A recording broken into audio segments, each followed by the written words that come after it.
California Dreamin', where we do dream interpretations and talk about current dreams. If you have any dreams, leave them in the comment section, and hopefully some people can help me with putting some interpretations on them. Make sure if you're new here that you subscribe and hit the thumbs up button.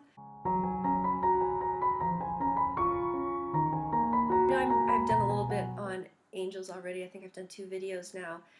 And mostly in those videos, I was talking about angels that come in dreams and how hard it was at first for me to recognize that there were angels in my dreams. A lot of times I was seeing demons, and I could recognize those. They look like people, or they look like weird animals, or they look like deformed people, or I don't know. I just kind of say weird elvy creatures. I don't know. They're kind of distinctive. You kind of get this feeling that they're kind of gross and yucky, and that's, or for a long time very fearful over them. Move well beyond that usually. But angels were just different. I just didn't know how to recognize them. I said it in one video.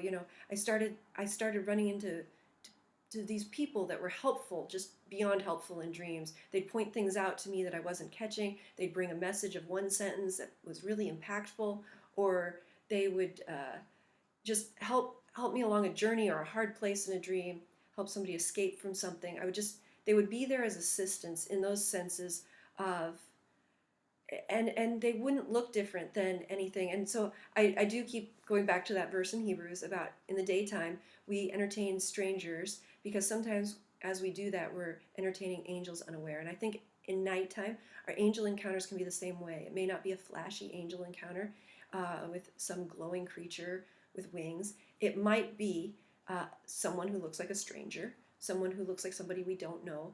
At times I will get a name, I'll interact with somebody named Mike, and it's stand in for the class of angels like Michael, a warring angel, or I'll interact with somebody named Gabe, and that might say like, this is somebody like Gabriel, a messenger angel. And so sometimes that's how I know in a dream, because I'll just wake up, oh yeah, I was talking to this person.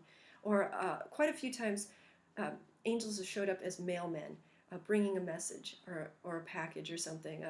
Sometimes at first I wasn't recognizing that mailmen were bringing these messages of God. They were always very, very godly messages they were bringing. It was a direction or clarification of something.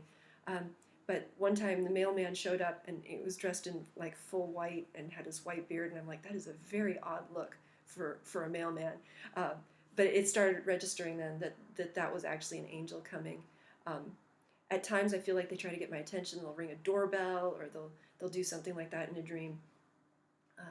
And so I just wanted to kind of say there's a lot of different interactions. I was asking God to see more angels, because I was just seeing so many demons. And at one point, I think it hit me that there are twice as many angels as demons. We see this in the Bible. We see this as just kind of one of those general doctrinal things that we learn in church, right? And so I was getting into these wars quite a bit at night, and I'd win, so that's good, right, with these demons. And so in this particular dream, I started having this, and I wanted to see what would happen. So in this one dream, I was in this war, and a lot of times the wars and dreams, you end up in this hand-to-hand combat, and it's just kind of messy, and you're never quite sure how it ended.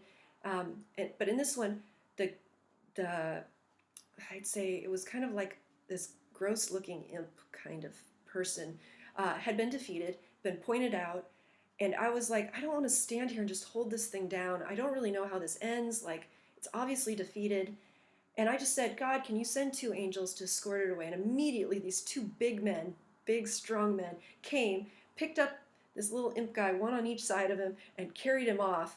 And I was like, wow, like I guess we can just, even in our dreams, I just wanted to know, would it work? And sometimes what happens in dreams is you can try something, and then when you wake up, you're like, I bet that works in the daytime. If I'm having trouble with demonic presences, I can ask God to send twice as many angels to come clean out my house or apartment and get this stuff out. And it seemed even more effective in a certain sense than I was rebuking the enemy, obviously, and had gotten it to a defeated place. But then at that point, to ask God to send his angels to come take care of this. It's spiritual warfare. That's part of what they do. And sometimes we learn about the roles of the spiritual world in our dreams, and that's kind of what I feel like was happening in some of these dreams. And so I just encourage you that there are angels working on your behalf, even if you're seeing a lot of the negative and a lot of the darkness. There are angels out there, and we're not to command the angels. Like I said in the dream, I asked God to send the angels. And so that's the proper thing to do.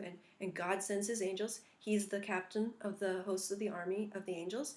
It's not us. And so we ask him to send them to take care of the darkness around us, maybe around our apartment complex or in our homes, in our dreams even. We say, hey, we just pray, God, would you please send some angels to come take care of this fight.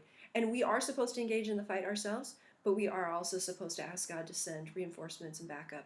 And so I just encourage everyone that there is a lot to learn in the spiritual world.